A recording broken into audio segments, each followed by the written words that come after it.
Good morning class. जैसा कि last class के अंदर थ्योरी बेस ऑफ अकाउंटिंग के हम लोगों ने यहाँ तक डिस्कस कर लिया था। ये वाला question what is the main objective of setting accounting standard भी डिस्कस कर लिया था। फिर हम लोगों ने अगर मेन ऑब्जेक्टिव पूछा जाए तो आपका मेन ऑब्जेक्टिव क्या है? Accounting standards are the guidelines for the preparation of and presentation of financial statement. The objective of setting accounting standard is to bring, main objective क्या है कि जो आप अकाउंटिंग कर रहे हैं उसमें यूनिफॉर्मिटी यानी समानता आ सके in accounting practices and to ensure transparency, पारदर्शिता, कंसिस्टेंसी, एक जैसा एक साथ और कंपैरेबिलिटी। ये सारी बातें तभी पॉसिबल होंगी जब सभी एंटरप्राइजेस के द्वारा एक जैसी गाइडलाइंस को फॉलो किया जा सकता है। और ये गाइडलाइंस क्या हैं? यही अकाउंटिंग स्टैंडर्ड्स हैं जो किसने दी? These are issued by the institute of chartered accountants of India. तो मेन ऑब्जेक्टिव ये है। फिर इसी को हम लोगों ने लास्ट क्लास में भी पढ़ा था, स्टेटमेंट था ये क्वेश्चन हमारा, इसे आप पढ़ेंगे। ये भी सेम वही चीज रिपीट हुई है, लेकिन यहाँ पर डिटेल में objectives of accounting standard discuss करे गए हैं। ये हम लोगों ने लास्ट क्लास में डिस्कस कर लिया था। ठीक है, तो ये क्वेश्चन भी आप प्रिपेयर कर लेंगे, ये मैंने मार्क कर दिया है। नेक्स्ट क्वेश्चन आता है आपका 21। ये क्वेश्चन भी आपको प्रिपेयर करना है बेटा। 21 क्वेश्चन में क्या है? Briefly explain your understanding of IFRS। IFRS क्या चीज है? International financial reporting standards. ये था अकाउंटिंग स्टैंडर्ड्स। अब है इंटरनेशनल फिनेंशियल रिपोर्टिंग स्टैंडर्ड से आप क्या समझते हैं?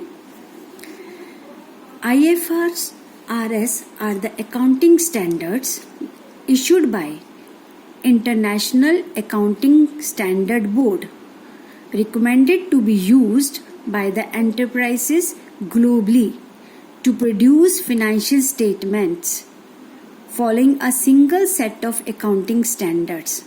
देखो बेटा, जो अकाउंटिंग स्टैंडर्ड्स IASB ने इशू करे हैं वो स्टैंडर्ड्स हैं जो पूरे ग्लोबली, पूरे वर्ल्ड के अंदर common standards, common guidelines follow की जाती हैं।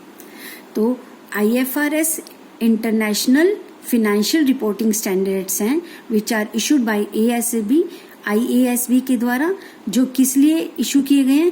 ताकि ग्लोबली एक ही तरह का सबका स्टेटमेंट्स बने, एक तरह की सारी फिनेंशियल स्टेटमेंट्स बने। ठीक है, following a single set of accounting standards. IFRS are principle based accounting standards in comparison to rule based Indian accounting standard। उन्होंने ये कहा कि ये वाले जो स्टैंडर्ड हैं, ये सिद्धांतों पर आधारित हैं, जबकि ऊपर जो हमने पढ़ा अकाउंटिंग स्टैंडर्ड्स थे वो हमारे रूल बेस्ड थे। Also they are based on the fair value concept. इसके अलावा इंटरनेशनल फिनेंशियल रिपोर्टिंग स्टैंडर्ड जो हैं वो फेयर वैल्यू, क्या उचित मूल्य है, उस कंसेप्ट पर आधारित हैं, प्रिंसिपल्स पर आधारित हैं। जबकि अकाउंटिंग स्टैंडर्ड जो कि इंडिया के अंदर फॉलो किए जाते थे, सिर्फ वो हमारे रूल बेस्ड अकाउंटिंग स्टैंडर्ड है। स्टैंडर्ड क्या होता है? Guidelines which are used at the time of preparing the financial statements. ठीक है, तो ये क्वेश्चन आप तैयार करेंगे, व्हाट इज IFRS। नेक्स्ट आता है Which financial statements are prepared under IFRS international financial reporting standard के अंदर कौन कौन सी फिनेंशियल स्टेटमेंट्स बनाई जाती हैं? पहला है स्टेटमेंट ऑफ फिनेंशियल पोजीशन, जिसे हम बैलेंस शीट कहते हैं। ठीक है, दूसरा है statement of comprehensive income, detail में इनकम का जो स्टेटमेंट है। Statement of change in equity, change in equity यानी आपकी जो इक्विटी है उसमें जो चेंज आता है उसकी भी एक स्टेटमेंट बनाई जाती है। स्टेटमेंट ऑफ कैश फ्लो, कितना कैश बिजनेस में आया, कितना गया, कहाँ से आया, कहाँ गया। Notes and significant accounting policies, और जो भी बिजनेस से रिलेटेड इम्पॉर्टेंट पॉलिसीज हैं, जो इम्पॉर्टेंट हैं, उनके नोट्स हों, इनका क्या यूज़ है, वो सारी चीज़ें भी इस IFRS के अंडर बनाई जाती हैं। तो आपसे ये क्वेश्चन भी पूछा जा सकता है, which financial statements are prepared under IFRS, ठीक है, इंटरनेशनल फाइनेंशियल रिपोर्टिंग स्टैंडर्ड के अंदर क्या बनाया जाता है। Clear.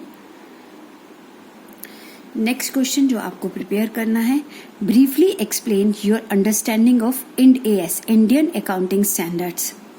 Indian accounting standards are the accounting standards issued by, ये किसने इशू किए हैं? Ministry of corporate affairs, government of India.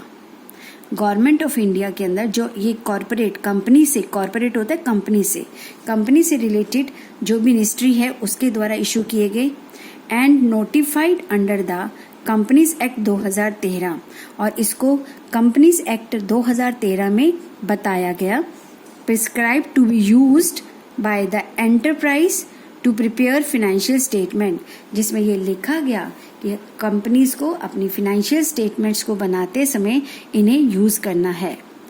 They are the principle based accounting standards in comparison to rule based accounting standards. अब इन्होंने ये कहा जो end AS है, अगर आप शुरू में देखें तो मैंने आपको बताया था कि अकाउंटिंग स्टैंडर्ड सिंपल लिखा था, वो रूल बेस्ड है। फिर इंड AS आया जो कि प्रिंसिपल बेस है, ठीक है, in comparison to rule based accounting standard, also they are based in fair value concept. यानी ये जो इंड AS थे इन्हें हमें रिफाइन किया गया IFRS को ध्यान में रखते हुए, जो रूल बेस्ड थे उन्हें प्रिंसिपल बेस्ड कर दिया और फेयर वैल्यू कंसेप्ट को फॉलो किया गया। फिर IFRS में तो क्या क्या स्टेटमेंट बनाई जाती है वो बता दी थी आपको लास्ट क्वेश्चन में, लेकिन इंड AS के अंदर कौन सी स्टेटमेंट्स बनाई जाती हैं ये क्वेश्चन पूछा जा सकता है। तो इसके अंदर भी same statement of financial position IFRS में भी बनती थी, statement of comprehensive income same IFRS में भी पड़ी, same statement of changes in equity, statement of cash flow, notes and significant accounting policies, same statements, क्योंकि इंड AS ने IFRS के अकॉर्डिंगली अपने आप को चेंज किया और इसका नोटिफिकेशन कंपनीज एक्ट 2013 में बताया। इसके अंदर बेटा जो जो क्वेश्चंस आपको मैंने मार्क कराए हैं, बताए हैं, आप केवल उतने ही क्वेश्चंस करेंगे, ठीक है, उसके अलावा नहीं। इसके बाद जब ये आपका पूरा चैप्टर तैयार हो जाएगा तो आपके कुछ शॉर्ट आंसर टाइप क्वेश्चंस हैं बुक के अंदर, वो सारे आप करेंगे। इसके अलावा 1 मार्क क्वेश्चंस, MCQ, जितने भी क्वेश्चंस हैं उन सब क्वेश्चंस को आप करेंगे, ठीक है। थैंक यू बेटा।